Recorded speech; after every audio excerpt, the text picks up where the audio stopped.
오늘 우리에게 주신 하나님 말씀은 신약 성경 요한복음 11장 28절부터 35절까지 말씀 우리가 교독으로 공독하겠습니다. 요한복음 11장 28절에서 35절까지 말씀입니다. 교독으로 공독하겠습니다. 이 말을 하고 돌아가서 가만히 그 전에 마리아를 불러 마르되 선생님이 오셔서 너를 부르신다 하니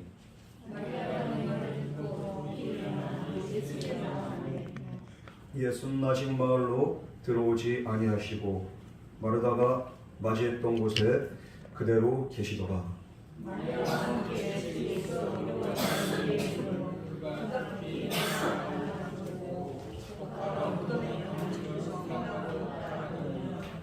마리아가 예수 계신 곳에 가서 배웠고 그 발 앞에 엎드려 이르되 주께서 여기 계셨더라면 내 오라비가 죽지 아니하였겠나이다 하더라. 예수께서 그가 오는 것과 그와 함께 온 그의 이름이 것을 보시고 심령의 기쁨이 여기시고 불쌍히 여기사 이르시되 그를 어디 두었느냐 이르되 주여 와서 보옵소서 하니 예수께서 눈물을 흘리시더라. 아멘. 이 시간 같이 기도하겠습니다. 사랑과 은혜 하나님 아버지, 아무것도 모르고 주님을 온전히 신뢰하고 믿지도 못하고 언제나 연약함과 죄악 가운데 살아가는 이 부족한 저희들을 오늘도 은혜의 자리로 불러주시고 주님의 말씀 통하여서 위로하시고 힘주시고 능력 주심에 감사드립니다. 오늘도 우리는 연약한 모습 이대로, 부족한 모습 이대로, 믿음 없는 모습 이대로 주님 앞에 나아옵니다. 그러나 주님의 사랑의 품으로 우리 한 사람 한 사람을 품어주시고 위로해 주시고 오늘도 말씀으로 충만케 하여 주시옵소서. 오늘도 하늘문 열려진 은혜가 있기를 간절히 사모하오니 주여 오늘도 거저갔다가 거저가지 않도록 주님의 시간도 함께하여 주시옵소서. 이 모든 말씀 거룩하신 예수님 이름으로 간절히 기도드렸습니다. 아멘. 오늘은 그 눈물을 흘리신 그 예수님이란 그 주제를 가지고서 우리가 함께 은혜를 나누려고 합니다. 지난 시간 마르다가 예수님을 안다고 했어요. 아는 믿음에서 확신적인 믿음, 부활과 생명의 믿음으로 마르다는 이렇게 변화하는 것을 우리가 보게 됩니다. 우리가 알듯이 진정한 믿음, 인간의 지식과 이성 안에 있지 않습니다. 바로 우리의 부활과 생명이신 예수님의 말씀 안에 참된 믿음이 있고 그 안에 참된 은혜가 있고 인생의 해답이 있다. 마르다는 더 이상 안다고 하지 않습니다. 이제는 내가 믿는다고 말합니다. 예수님이 부활과 생명인 것을 믿을 뿐만 아니라 이제는 예수님이 하신 모든 말씀 아멘 그렇습니다. 내가 믿습니다. 그가 이렇게 믿음으로 고백하는 것을 보게 됩니다. 전에도 예수님을 알았습니다. 그런데 지금 예수님에 대한 그 믿음, 그 확신, 그 지식은요 전과 다릅니다. 이제서야 진정으로 예수님이 어떤 분인지를 깨닫고 이제는 신앙이 변화가 된 겁니다. 어떻게 이런 일이 있을 수 있습니까? 바로 말씀 안에서 이 놀라운 변화가 일어나게 된 줄 믿습니다. 변화는 사람의 지식과 사람의 그렇게 이성과 말과 지혜에 있지 않습니다. 바로 하나님 말씀 안에서 이 놀라운 삶의 변화가 우리에게도 나타나게 되는 겁니다. 우리 신앙생활도 마찬가지. 하나님 말씀 안에서 마르다처럼 이제는 정말로 참된 변화가 말씀을 들으면 들을수록 우리의 삶에 그 현실적인 변화가 능력으로 나타나게 될 줄 믿습니다. 이런 삶의 변화의 축복이 저와 여러분 가운데 언제나 함께하기를 주님의 이름으로 축원합니다. 오늘 본문 말씀은 이 변화를 그렇게 받은 마르다가 이제 마리아를 부릅니다. 그리고 마리아가 또 예수님 발 앞에 나와서 엎드립니다. 그리고 사람들도 같이 울고서 그 우는 사람들을 바라보면서 예수님은 비통해하고 불쌍히 여기면서 눈물을 흘리시는 그런 장면이 바로 오늘 본문 말씀입니다. 예수님이 왜 눈물을 흘리십니까? 예수님은 능력의 주님이시고 부활과 생명의 주님이신데 예수님은 눈물을 흘리셨다는 거예요. 너무 안타까운 거예요. 너무도 가슴이 아픈 거예요. 이 사람들의 아픔과 그리고 또 사람들의 그 눈물에 공감하신 그 예수님, 그게 바로 오늘 본문에서 우리가 발견하는 눈물을 흘리시는 정말 공감하시는 그리고 우리와 함께 아파하시는 그 예수님, 긍휼의 예수님, 사랑의 예수님, 자비의 예수님. 이 예수님을 우리가 발견하게 됩니다. 오늘 이 본 말씀을 통해서 내가 믿는 예수님이 어떤 예수님인지, 나의 삶에 어떻게 공감하시는지, 나의 상황을 어떻게 정말 예수님도 피부로 느끼시는지를 우리가 함께 바라보고 우리가 함께 느끼면서 은혜 받는 이 시간 되기를 주님을 축원합니다. 28절 말씀 우리 다 같이 공독하겠습니다. 시작.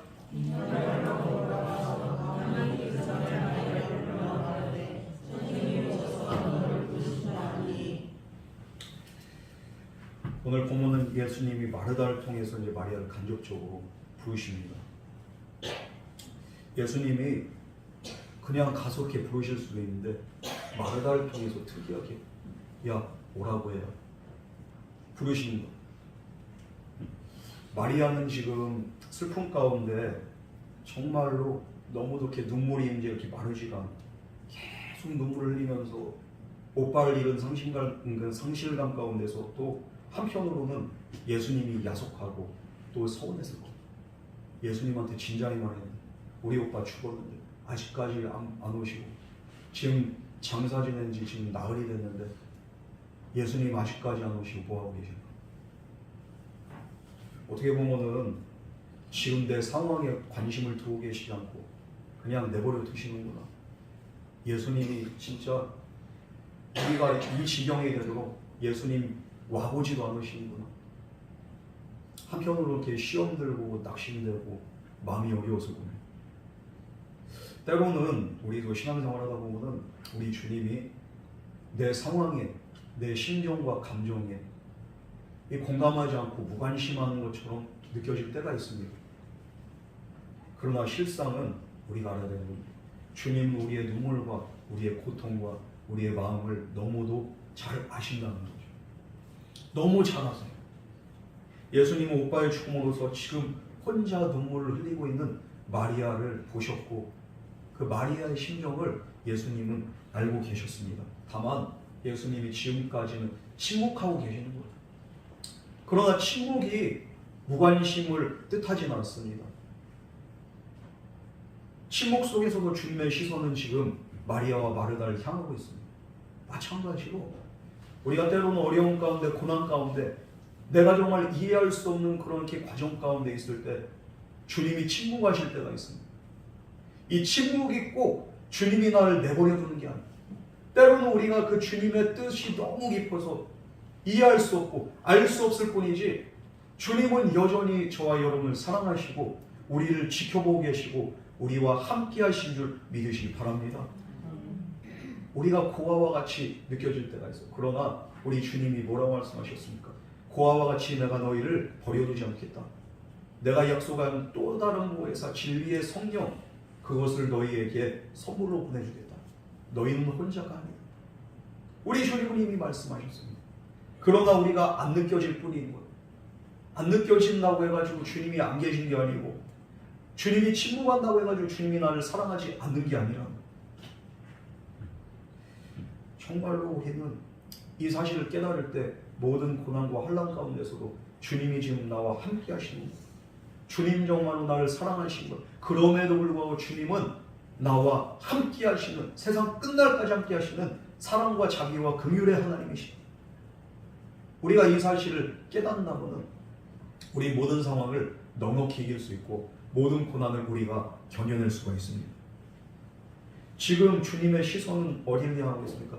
누구를 부르고 계십니까? 바로 마리아를 부르고 계신 거예요. 주님은 아신다는 거예요. 보고 계신다는 거예요. 그리고 주님은 위로하기를 원한다는 거예요. 주님은 언제나 그렇습니다. 여러분, 주님의 사랑과 주님의 은혜 의심하지 마시고 그럼에도 불구하고 주님을 바라볼 수 있는 믿음의 눈이 저와 여러분 가운데 뜨여지기를 주님의 이름으로 축원합니다. 29절 말씀 우리 다 같이 공독하겠습니다. 시작.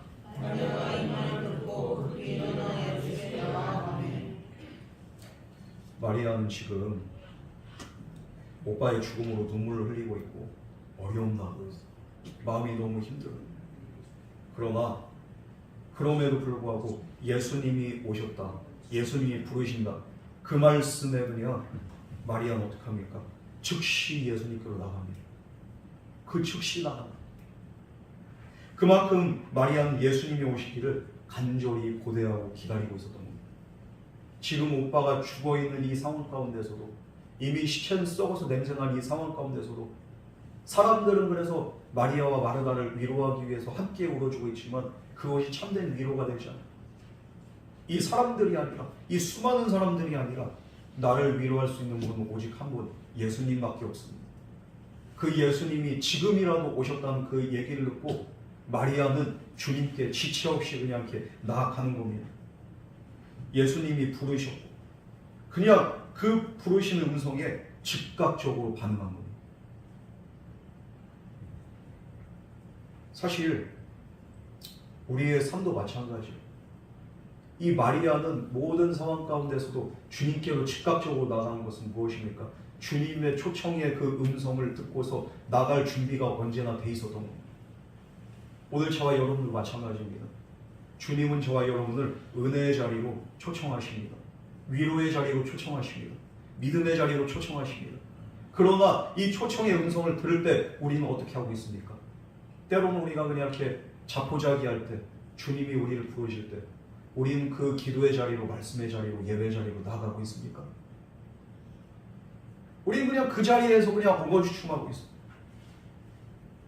그러나 마리아는 어떻습니까? 그 자리에 즉시 나갔다는 거예요.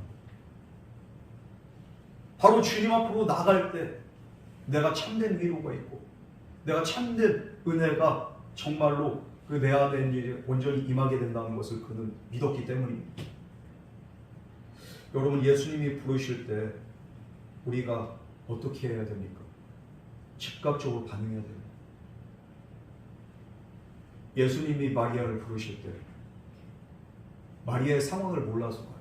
모든 상황 이미 알고 계시고 보고 계시고 몸은 떨어져 있었지만 이미 예수님과 마리아와 마르다는 함께 했습니다. 오늘 이 말씀을 통해서 우리가 알 수 있는 중요한 사실 두 가지가 있습니다. 우리가 직면한 모든 상황과 위기와 고난 가운데서도 언제나 우리 예수님은 우리와 함께 하신다는 그 사실을 우리가 믿어야 주겠습니다. 주님은 언제나 우리와 함께 하십니다. 두 번째로 주님이 우리를 초청하고 부르신다는 거예요. 왜 부르십니까? 우리를 도우시고 우리를 위로하기 위해서 주님은 오늘도 저와 여러분을 이 자리로 인도하시고 부르신 줄 믿으시기 바랍니다. 내가 너의 모든 것을 안다. 내가 너를 기억하고 있고 너의 눈물과 내가 너의 아픔을 알고 있다. 우리 주님은 다 알고 계십니다. 그래서 나는 너를 초청하고 너를 위로하기 위해서 내가 너를 부르노라. 주님이 저와 여러분을 오늘도 이렇게 부르고 계십니다. 예수님의 부름은 바로 은혜와 축복과 영생으로의 그 부르심입니다. 주님이 우리를 부르는 것은 우리를 귀찮게 하기 위해서가 아니에요. 우리에게 은혜 주고 복 주고 생명 주기 위함. 그러므로 우리는 그 음성이 들릴 때 지체 없이 주님 앞으로 마리아처럼 달려 나가야 될 줄 믿습니다. 찬송도 이런 찬송이 있어요. 간절히 오라고 부르실 때에 우리는 지체하랴. 이 노래가 이렇게 왜 있습니까? 이 부르심에 즉각적으로 이렇게 우리가 나가야 된다는 거예요. 왜 그렇습니까? 주님의 은혜가 있기 때문에. 주님의 은혜를 외하니 받고 못 들은 채 하려나. 오늘도 우리를 간절히 오라고 부르십니다. 우리는 지체하지 말아야 돼요. 때로는 기도의 자리로 부를 수 있어요. 또한 헌신의 자리로 부를 수 있습니다. 이곳은 우리로 하여금 정말로 귀찮게 하는 게 은혜 주시기 위함. 그런데 우리는 그 부름의 그 감동에 우리는 얼마나 화답하고 있습니까? 우리 주님은 지금도 우리를 향해서 간절하게 부르고 있습니다. 이 음성 들려주실 때 여러분 지체하지 마시고 예배의 자리, 헌신의 자리, 기도의 자리, 전도의 자리, 그 자리로 주님이 부른 그 자리로 나갈 수 있는 저와 여러분 되기를 주님을 축원합니다. 주님께서 반드시 부르시고 주님의 은혜가 넘치는 곳이 바로 주님의 초청이잖아요. 우리 이 시간 나같이 30절에서 31절 말씀을 나같이 공부하겠습니다. 시작.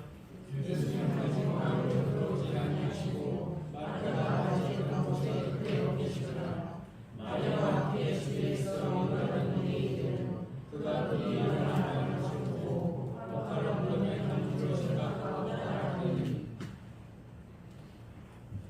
마리아가 예수님께로 그냥 즉각적으로 달려갑니다.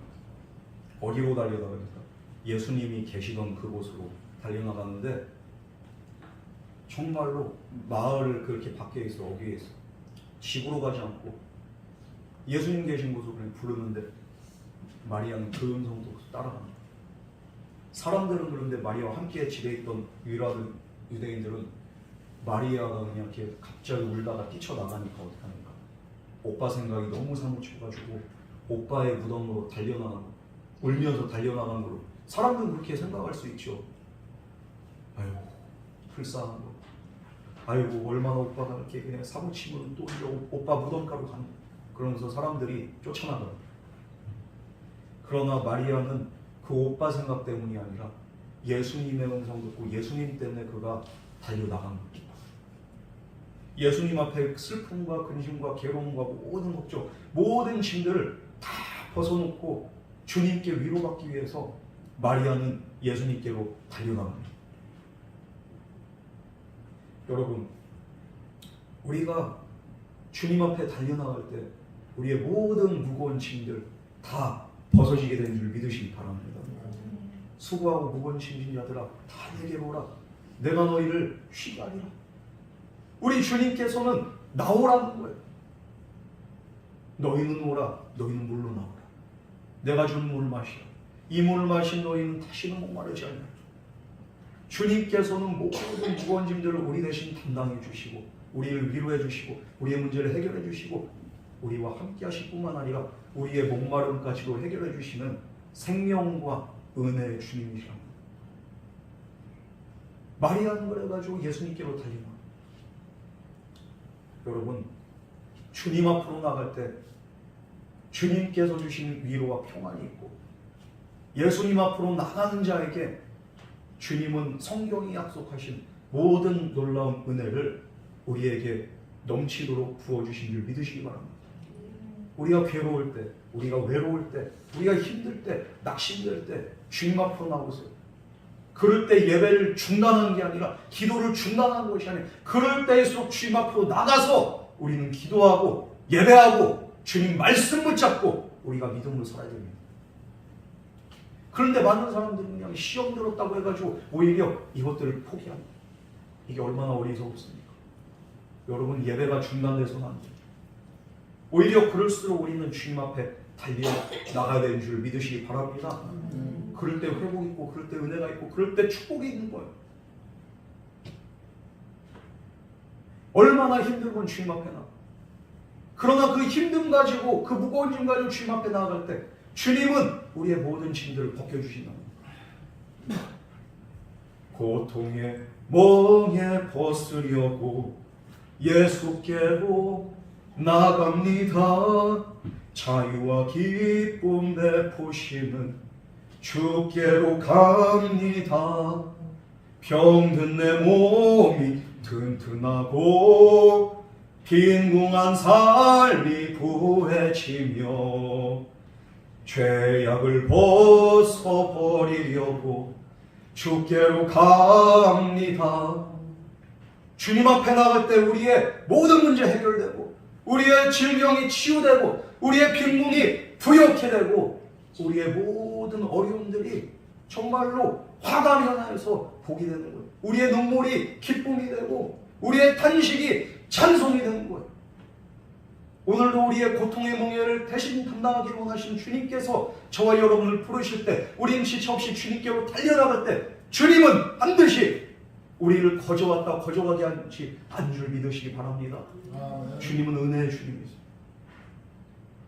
그런데 여기는 진짜 참 특이한 게 뭐냐면은 왜 주님께서는 동네 밖에서 머물고 계시냐 이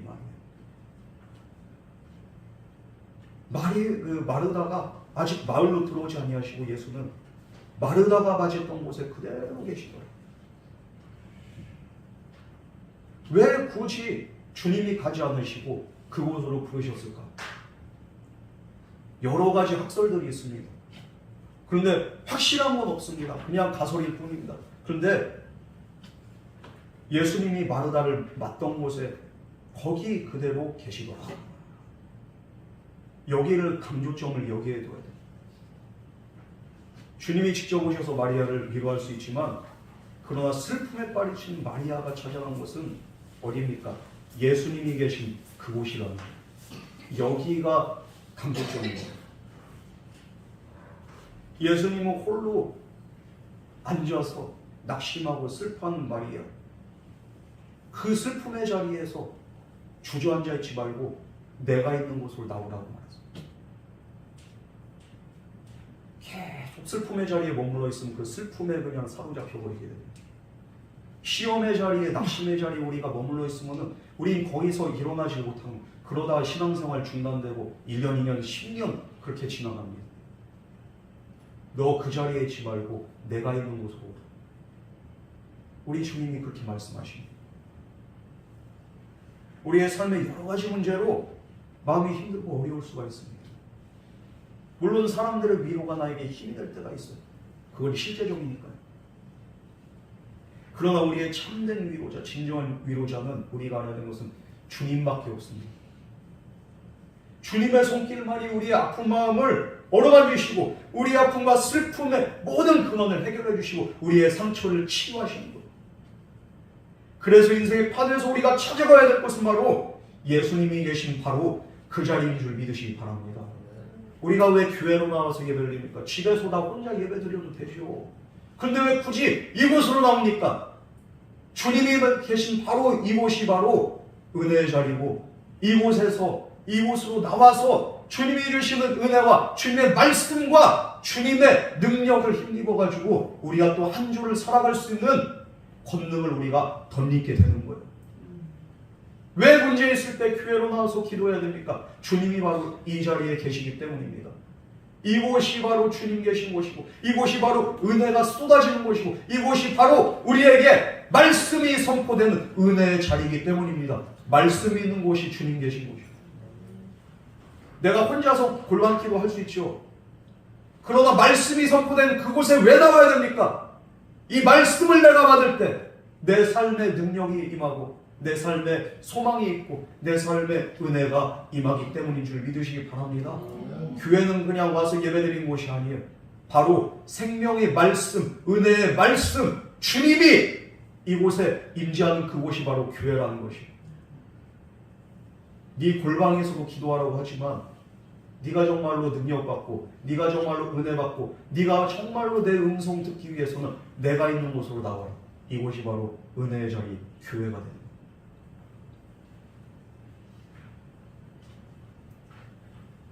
우리가 주저앉고 싶을 때 나를 밀어주신 분, 내게 말씀하시는 분이 바로 예수님입니다.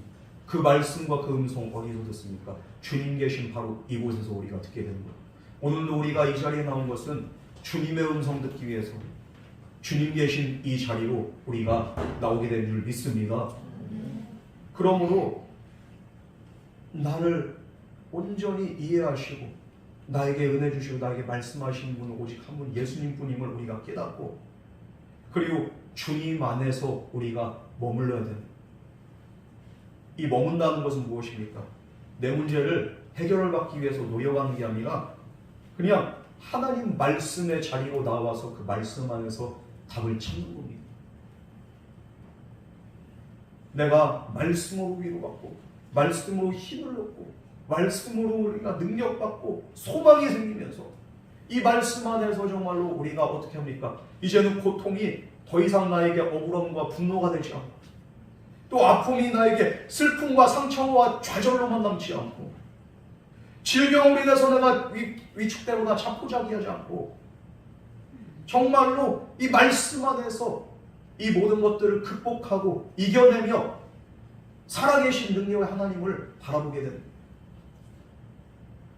고통과 아픔 속에서 말씀 붙잡고 삶의 여정을 이제 걸어가는 거예요. 이게 바로 하나님 앞으로 나아오고 그 하나님 앞에서 말씀 속에 답을 찾는 그런 삶입니다. 그때 붙들었던 그 말씀이 내 삶의 방향이 되고 길이 되고 은혜가 되고, 여러분, 그러므로 우리는 그 말씀 안에 살아야 될 줄 믿습니다. 주님 앞에 나올 때 그 말씀이 마르다도 주님 앞에 나아가서 그 말씀으로 그의 믿음이 변화되고 그의 삶이 변화되는 역사가 일어나게 됩니다. 주여 내가 압니다가 아니라 주여 내가 이제 믿습니다. 극심한 슬픔과 정말 마음속의 어려움 가운데 말씀이 그에게 딱 주실 때 그 말씀을 붙잡는 그 순간에 그는 온전히 예수님이 그리스도가 되고 하나님의 아들이심이 되고 그리고 구세주가 되심을 확신하는 믿음으로 그가 변하게 될 줄 믿습니다. 그러므로 우리는 주님앞으로 나가야 됩니다. 시편 91편 1절 4절 말씀을 이렇게 간단하게 말하면 전능자의 그늘에 그 사는 자여 그가 너로 그의 깃으로 덮으시리니 내가 그의 날개 아래 피하리로다. 그의 진실함은 방패와 손방패가 되시나니. 전능자의 그늘 아래 나아가 그것은 바로 말씀의 자리로 나가는 저와 여러분의 믿음의 삶인 줄 믿으시기 바랍니다. 그럴 때 그 날개 그늘 아래서 우리가 피할 수 있어요. 은혜를 누릴 수 있어요. 그러므로 우리는 이 말씀의 자리가 아닌 세상에서 낙심의 자리에서 우리는 일어나야 됩니다. 조용기 목사님이 이렇게 쓰신 작사하신 찬양이 참 이렇게 은혜로운 찬양이었습니다.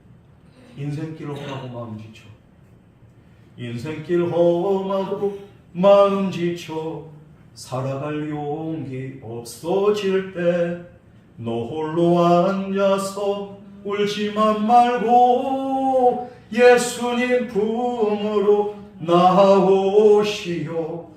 예수님은 나의 생명 믿음 소망 사랑 되시니 십자가 보혈 자비의 손길로 상처 입은 너를 고치시리. 여기 앉아있지 말라. 주님 계신 곳으로 나오라는. 여러분 왜 안 나옵니까? 우리는 낙심되고 어려울 때, 우리가 정말로 슬프고 아플 때 주님 앞으로 나가야 돼요.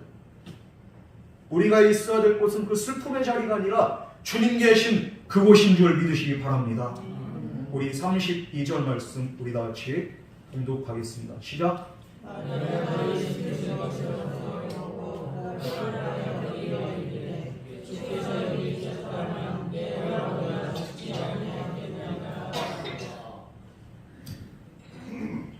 마리아는 예수님 앞에 딱 엎드린 거예요. 예수님 앞에 나가서 이제는 그 배웠고 그 말 안에 엎드려 이르되 주께서 여기에 계셨더라면은 내 오라비가 죽지 아니하였겠나이다. 마르다와 똑같은 말을 하죠. 그런데 마르다와 차이가 여기서 나타납니다. 뭡니까? 마리아는 예수님 계신 곳으로 나갔을 뿐만 아니라 그 발 앞에 엎드렸다. 그 발 앞에 엎드리는 행위는 뭡니까? 바로 경배한다, 예배한다. 마르다도 예수님 앞에 나가서 울었습니다. 그러나 엎드리진 않았어요.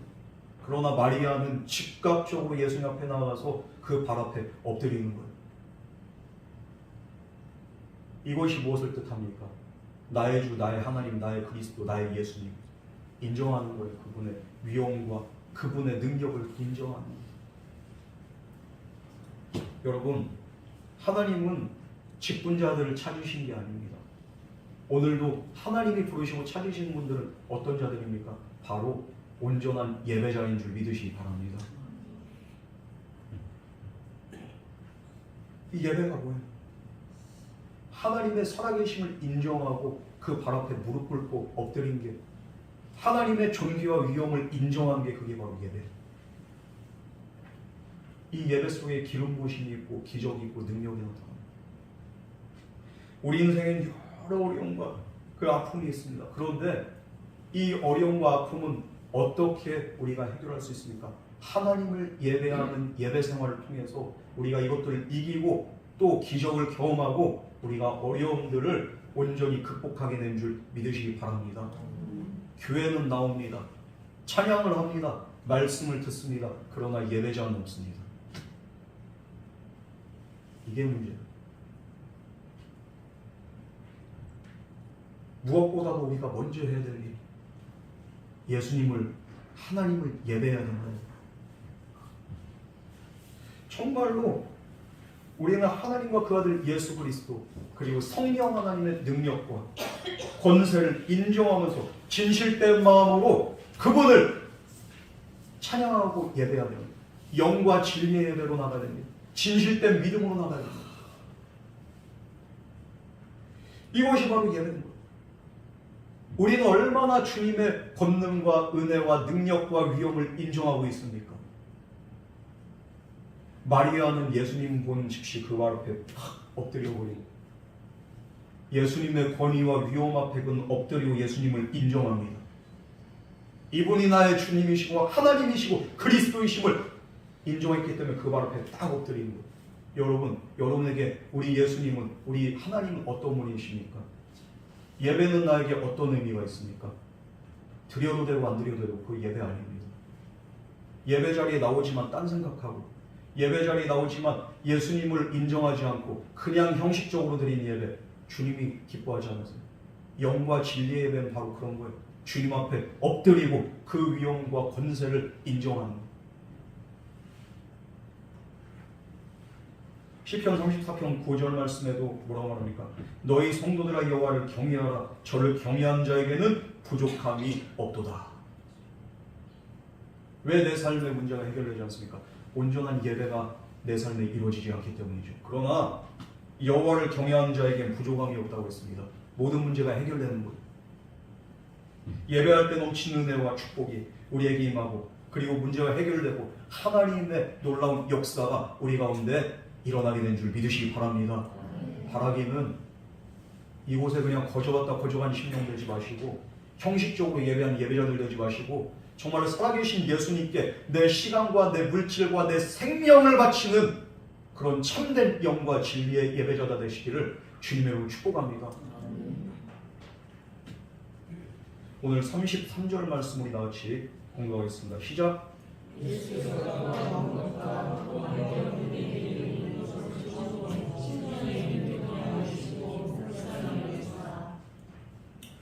오늘 본문에서 정말로 놀라운 그렇게 장면이 나오는데 예수님이 원래 크게 이렇게 반응하시거나 크게 놀라시거나 그런 장면이 잘 없으세요. 그런데 오늘 보면 예수님께서 비통해 하신다거나 예수께서 마리아가 우는 것과 또 함께 온 유대인들이 우는 것을 보시고 심령이 비통해하시고 이 비통하다는 말은 뭡니까? 격렬한 감정 상태를 말하죠. 어떤 면에서는 분노라고 할 수 있습니다. 이 용어는요, 말이 그냥 흥분해가지고 콧김을 내뿜으면서 그런 게 발광하는 그런 그렇게 의미로 비통이라는 그 단어를 썼습니다.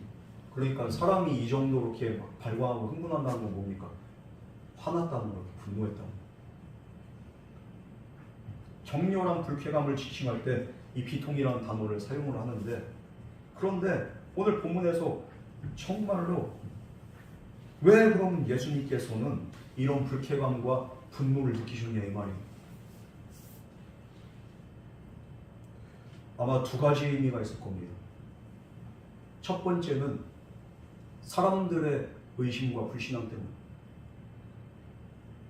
예수님께서는 누가복음 10장에서 마르다와 마리아에게 하나님의 나라와 부활에 대해서 분명히 말씀하셨습니다.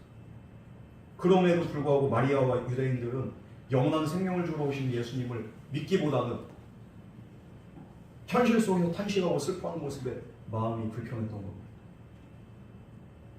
예수님이 언제 이렇게 화내십니까? 내가 죄를 많이 지었을 때? 아니요.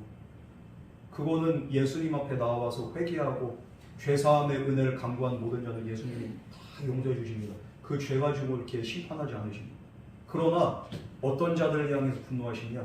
믿지 않는 자들에게. 믿음이 적은 자를 왜 의심하느냐? 예수님이 무리를 걷다가 물에 빠진 그 베드로를 향해서 책망하시는 거예요. 기분이 그냥 이렇게 영 불쾌하죠. 그냥 안 빠지고 그 무리를 그 예수님과 함께 걸었다면 예수님이 기뻐하셨겠죠. 그런데 어느 순간에 현실을 보니까 파도가 치고 바람이 불고 풍랑이 불고 아이고 내가 지금 뭐하고 있는 거지? 그 순간 물에 빠져버린 거예요. 예수님은 정신이 이렇게 깬 그 베드로를 향해서 책망하죠. 예수님 앞에 나오는 그 한 아이의 아버지가 할 수 있거든.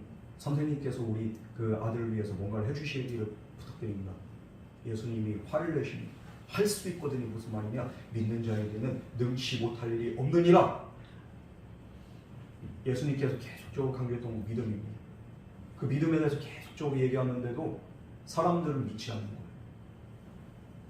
그렇게 수많은 하나님의 기적과 능력을, 권능을 보여주셨음에도 불구하고 믿음의 수준이 여기까지밖에 안 돼요. 죽음을 극복할 수 있을 거라는 그런 믿음은 없어요. 병은 고칠 수 있다는 믿음이 있지만 예수님이 죽은 자를 살릴 거라는 믿음은 없는 겁니다. 여러분, 그래서 예수님이 이런 반응 격분하십니다. 우리가 주님을 이렇게 화나게 하고 주님을 진노하게 하는 방법 아주 간단합니다.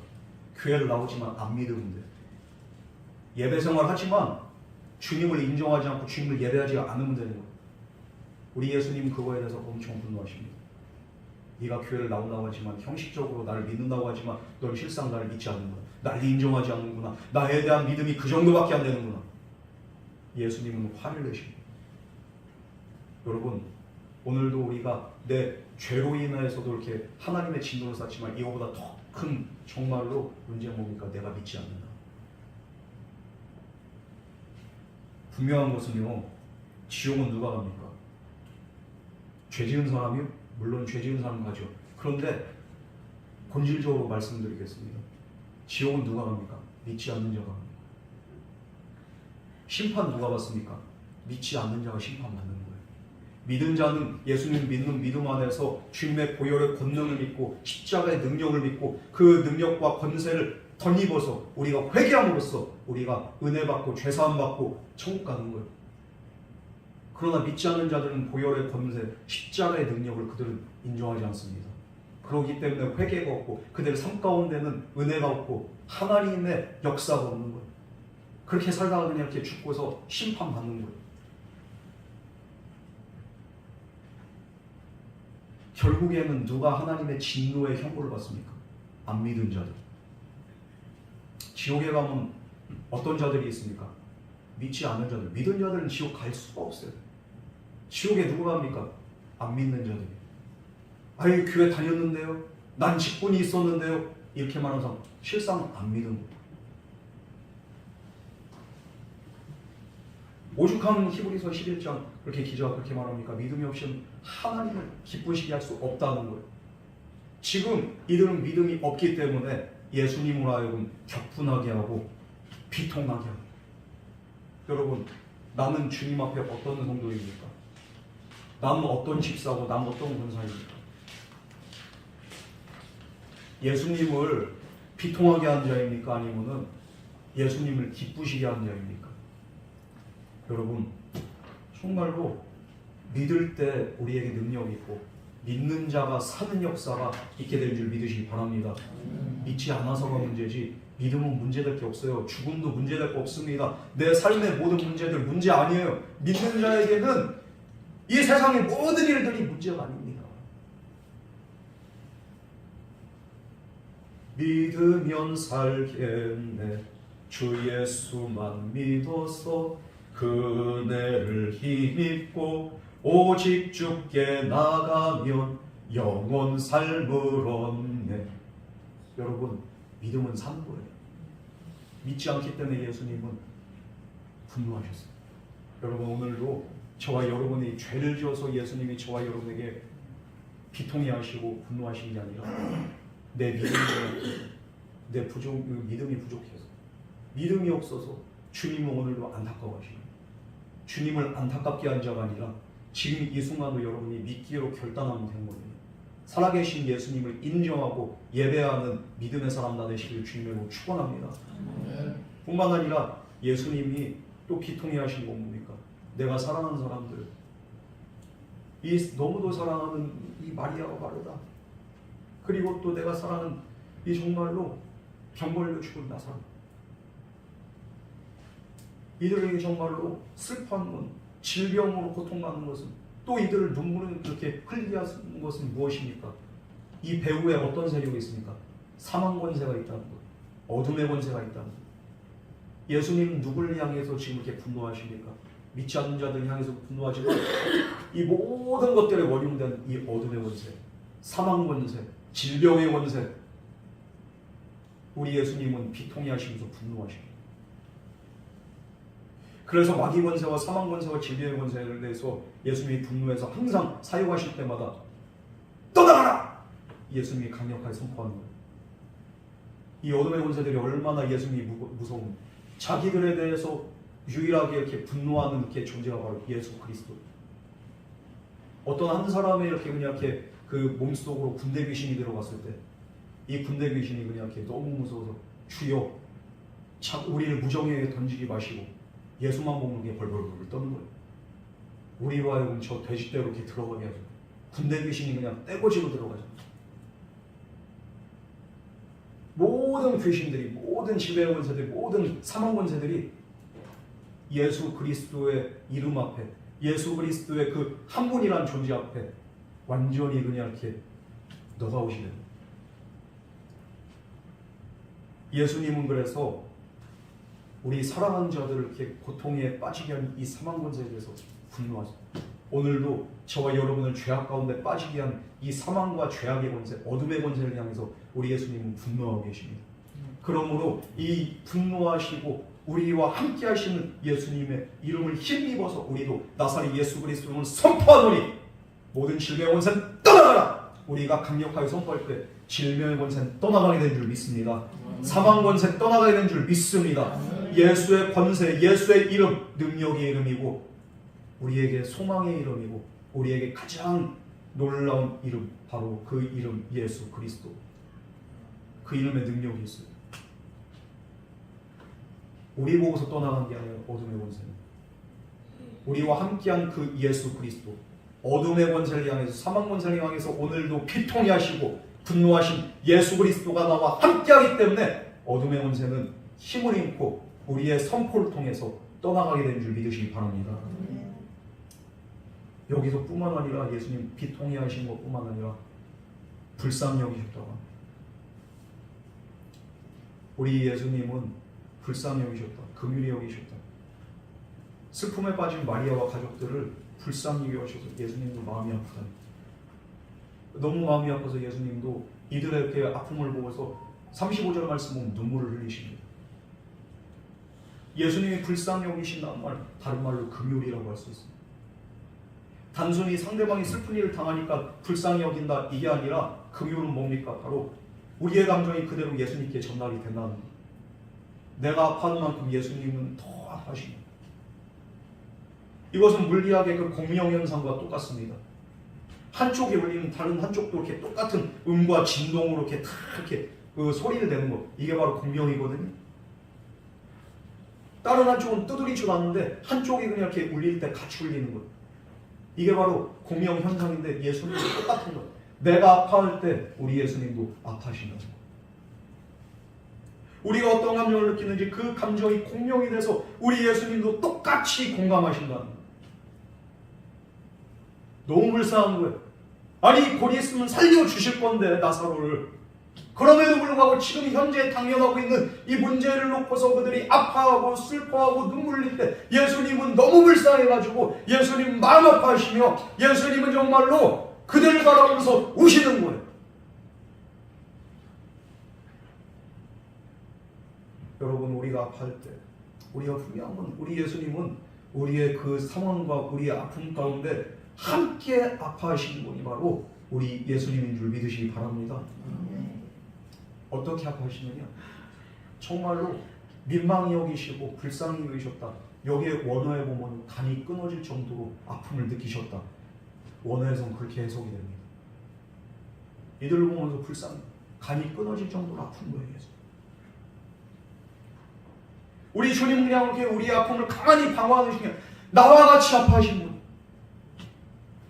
반대로 우리가 기쁠 때는 그 감정이 주님께 또 공명이 돼가지고 전달이 돼서 우리보다 또 더 기뻐하시는 분이 바로 우리 주 예수님이라.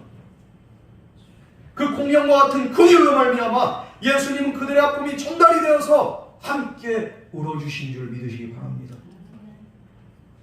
이것을 공감이라. 주님 우리의 아픔을 아시고 모든 상황을 아시고 공감하시나. 찬양도 있잖아요. 내 모든 상황에 공감하시는 그 주님. 우리가 그냥 이렇게 입으로만 이렇게 이 노래를 그냥 이렇게 흥얼거리는 게 정말로 우리 주님은 나보다 더 아파하시고 나보다 더 슬퍼하시고. 그러니까 우리 주님을 사랑의 주님, 은혜의 주님, 자비의 주님이라고 해요. 우리가 죄악 가운데 빠져서 죽는 것을 차마 눈 뜨고 볼 수 없어서 나보다 더 안타까웠기 때문에 우리 주님은 십자가에 달려 죽으셨어요. 그게 바로 사랑의 주님의 은혜입니다. 여러분, 예수님은 하나님의 아들이세요. 하지만 사람과 같은 인성도 지니신 분이 바로 우리 주님이십니다. 우리가 인격적인 하나님이란 말 많이 들어보셨죠? 인성이 있다는 거예요. 하나님에게 신성만 있는 게 아니라 인성도 있다는 거예요. 우리가 왜 은혜 받습니까? 인격적인 주님을 내가 말씀 안에서 믿음 안에서 만났기 때문에 우리가 은혜가 나에게 임하게 되는 거예요. 인격적인 주님의 만남이 없다면 우리는 주님이 어떤 분인지 우리는 감이 안 와. 그러나 모든 상황에 공감하시고 인격적으로 날 찾아오시고 만나주신 주님의 위로와 은혜가 있기 때문에 우리는 주님을 나의 주, 나의 예수님, 나의 하나님으로 인정하게 됩니다. 여러분, 이곳에 있는 저와 여러분은 이미 인격적인 예수님을 만난 자들인 줄 믿으시기 바랍니다. 아직 만나지 못하셨다면 정말로 내 삶을 공감하시는 인격적인 주님의 음성을 듣고 주님을 만날 수 있기를 주님으로 축복합니다. 우리 마지막으로 34절, 35절 말씀 다 같이 공부하겠습니다. 시작!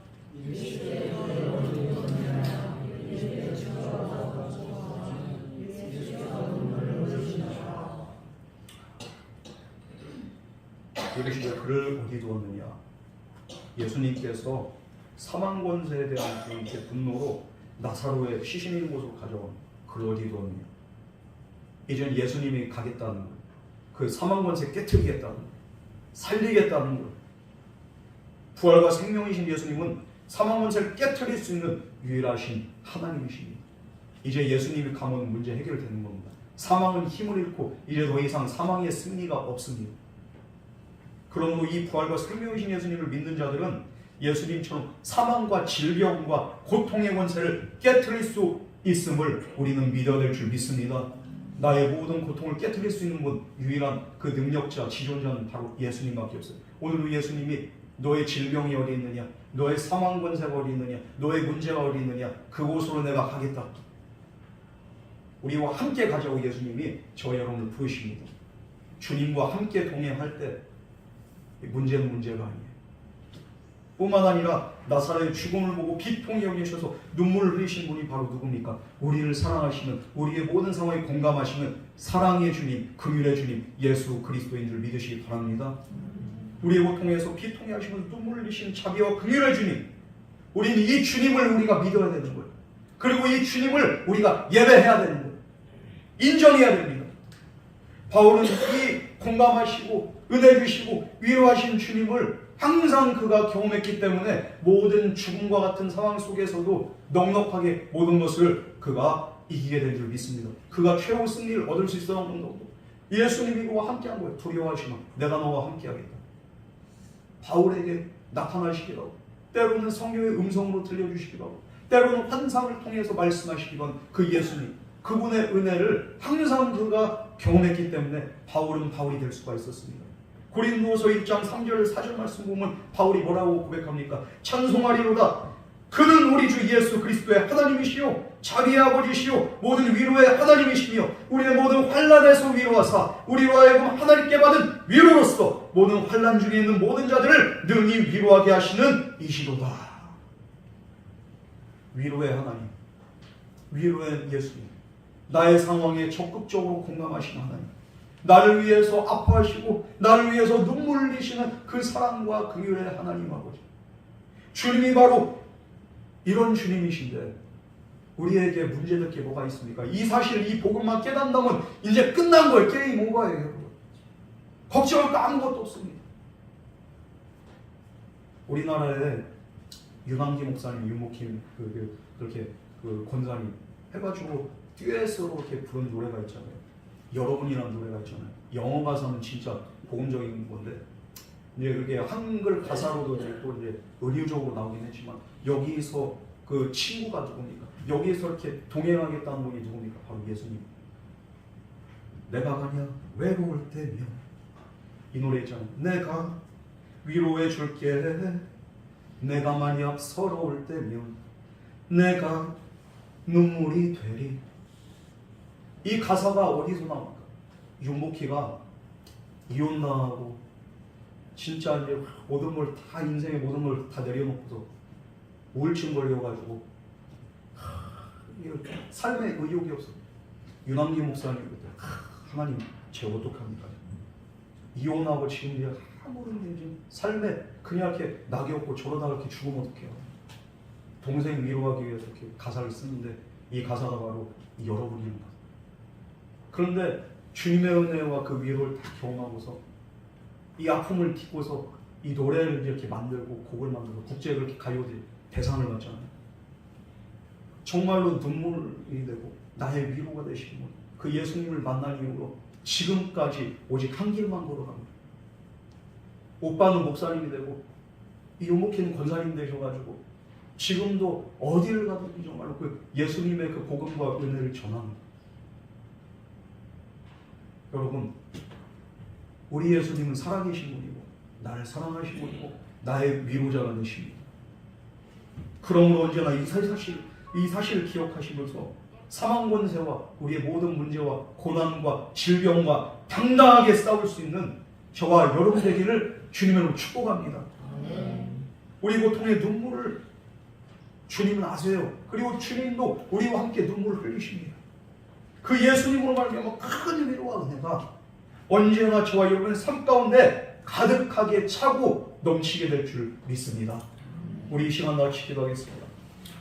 사랑과 은혜 하나님 아버지, 오늘도 우리의 모든 상황에 공감하시고 우리의 위로가 되시고 우리의 눈물이 되시고 우리와 함께 동행하시는 위로의 주님이 우리와 함께 하시기에 오늘도 우리는 감사와 찬송과 영광 올려드립니다. 언제나 주님의 존재를 우리가 의식하며 주님과 동행하는 삶을 믿음으로 살아갈 수 있도록 주여 우리에게 믿음과 은혜 더하여 주시옵소서. 이 모든 말씀 거룩하신 예수님 이름으로 간절히 기도드렸습니다. 아멘.